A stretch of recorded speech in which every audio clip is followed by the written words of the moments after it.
Kevin gets kicked out of my bar for underage drinking, then tries to get hired as security is escorting him out. To set the stage, I worked as a server and bartender at Bangers, a locally owned sports bar grill in my small university town, all through college and for a few years after. At this point in my Bangers career, had worked my way up to bar manager, and this specific night I was the manager on duty. Basically, any issues with any aspect of the bar or restaurant was my responsibility in addition to keeping the bar.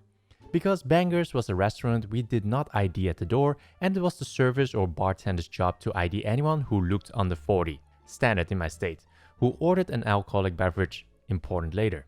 It is a relatively normal evening. I am tending bar, shooters are being shot, wings are being slung, everything is how it should be when Kevin approaches the bar. This Kevin is a scruffy looking stoner hippie kid who is obviously a university student. You know the type, those kids who go through a hippie phase in college. Me is me, Kevin is Kevin, Blue is the bouncer.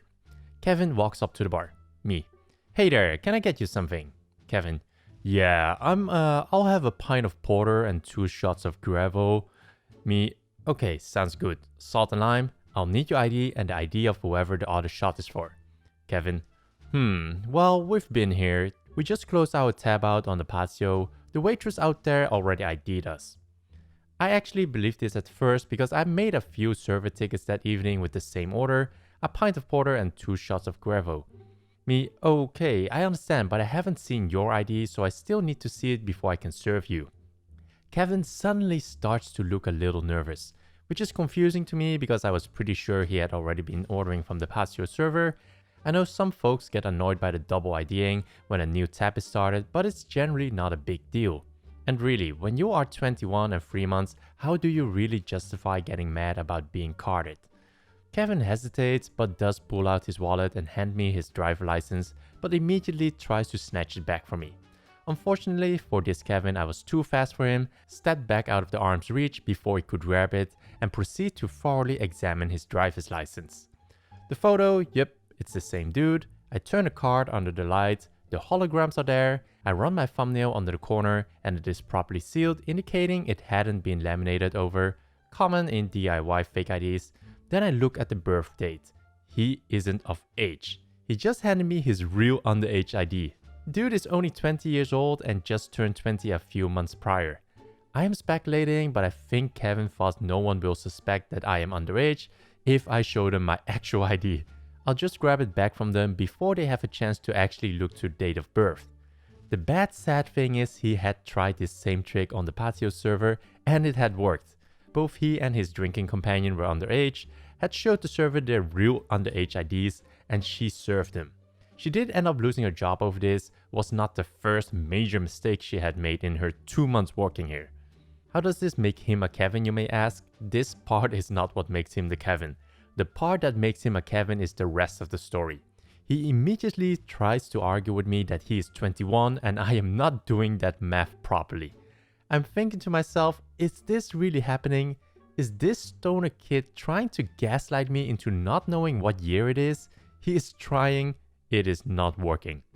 I had been a bartender for a few years at this point and carded thousands of people. I know how to do basic math, and there is a big electronic calendar clock sign hanging right behind the bar that says must be born by 00000000 to be served. Kevin keeps pushing it, going back and forth with the argument that he really is 21 and the argument since they have already been served on the patio, I should continue to serve them. After a few minutes of this, I had enough and called over Blue to escort Kevin and his friends out. Once Kevin realizes he is getting kicked out, he immediately submits and starts apologizing. Not going to work, dude. Blue walks Kevin and companion out of the parking lot and comes back in a few minutes later asking where the employment applications are. I say they are on the shelf under the register. Why? Who is asking for one? Mind you, it is already after 11 PM, not the usual job hunting hours in any industry. Blue. Oh, Kevin wanted one. He's looking for a job and asked if we were hiring in the kitchen or bouncers. Me. Kevin? The Kevin I just kicked out of here for underage drinking and arguing about his age? That Kevin? He thinks he has a chance of being hired to work at an establishment he just got caught drinking underage in. He thinks he will be hired when he puts the business liquor license in jeopardy. Had ALE, alcohol law enforcement, came in, the dude I could have caught charged for as MOD had ALE been in tonight. Blue, yeah. Blue had his own moments of Kevinness, to be honest, another story, another day.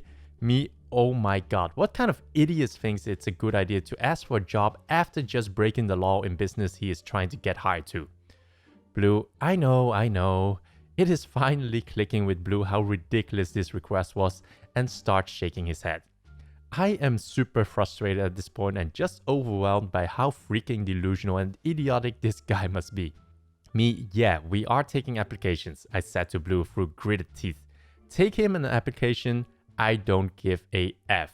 That's all. Blue takes the app and walks outside with it. I never encountered this Kevin again, and he never submitted the employment application. The only reason I told Blue to take him one is so I would be in compliance with labor laws. No way in hell he would have ever really had a shot at getting hired after that stunt. Thinking he could be hired after that is what makes him a Kevin? Why he thought he had a chance? Because he is a freaking Kevin with an entitlement gene, obviously. My father hired 2 Kevins as professional movers. When I was younger, we moved a few times for my father's career. Every time it went really well, except this time. I was quite young. This story was told by my father years later. He and my mom had a whole bunch of things he needed to do before we moved, and my father was pretty much at the last minute, and so for the first and last time, he had to hire last minute movers for packing everything. 2 major league Kevins arrived in their truck. I will refer them as Skinny Kevin and Fat Kevin. Skinny gets out of the truck to help Fat to park. While giving Fatty instructions, my father notices some strange tubes coming out of Skinny's Kevin's sleeves. My father, curious as he is, asked Skinny what were they. He replied, I got a kidney removed. These tubes are for my dialysis. Then Fat Kevin parked the car. When he came out, we could see how huge he really was. He was fat. Just climbing the 4 steps in our entrance was enough to exhaust him. Great, one Kevin got no kidney and the other had no cardio. But soon enough you will see that both Kevin have no brain. Packing up went well, but unpacking was something. When we arrived at our new house, they were still unpacking. Not a big deal until we saw this. The lawnmower was in the living room, the fridge was in the entrance hall, and the washer was in one of the rooms. When my dad asked why the lawnmower was in the living room and not in the garage, Fat Kevin replied, well, you didn't put a tag saying where it needs to go. When my dad asked the same question for the fridge not in the kitchen, Skinny Kevin replied, we didn't know where to put this, there was no tag. My dad was getting really angry until he saw our box of dishes laying in the living room. I guess he already knew the answer as to why they weren't in the kitchen. He took the box to bring it himself into the kitchen, but then he heard a crashing noise inside the box. We, in some way, had more dishes than when we left. My dad opened the box and saw all of our dishes were smashed inside the box. All our plates broken in pieces. Now, my dad was mad. He goes to the Kevins. Why are all my dishes destroyed? Fat Kevin. Oh, that's a shame. We didn't know they were fragile. Dad. It was written, plates and dishes on the box. Skinny Kevin. Yeah, sure, but it wasn't specified that they were fragile. Dad. So I can smash your truck windshield no problem? Fat Kevin. Well, no, it will break. Dad. Well, it should be written fragile on the windshield. That way everyone will pay attention as to not break it. Skinny Kevin. No need, sir. Everyone knows it's a windshield and to be careful around it. Dad. Well, I'm pretty sure everyone knows that plates and dishes are fragile. I don't remember the rest of that conversation, but we still gave them a terrible review and we couldn't file a complaint to their boss since, well, Fat Kevin was the boss. Fat Kevin paid for a new set of dishes. The dumbest human I ever had to deal with. I'm in the process of moving, so before I had to get references from the company I'm currently renting my apartment from so I can give it to my future landlord so they will rent to me. The references are a PDF file that I need to send me the same day or I will miss out on a really great apartment. I had contacted them the day before and asked to be emailed the reference file so I could mail it to the new landlord I'm hoping to rent from. The email comes the next morning. Their guy says in the email that he has attached the PDF in the mail, except he had forgotten to. No attachment at all in that mail. So I called him up, and after being in the queue for 20 minutes, I get to talk to the dumbest human being I've ever dealt with. 3 things to keep in mind.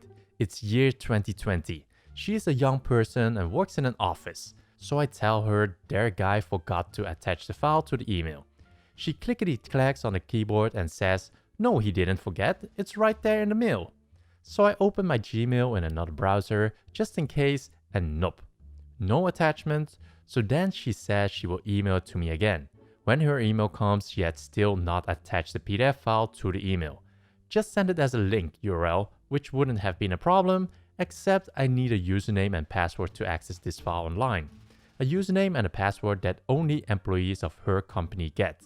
So then I tell her this, so she emails the link to the file to me 6 more times. Now remember, I needed this the same day, so I'm starting to get desperate. At one point I lost it and asked how can they run an office where no one knows how to attach a file to an email. I even offered to teach her over the phone. Click the button that says attach. But she was done with me. She sent an email to the original guy who had forgotten to attach the file and CC'd the email to me. And in it she wrote, "User, me, doesn't know how to open an attachment." Thank God their guy sent me another mail, and this time remembered to send the file too.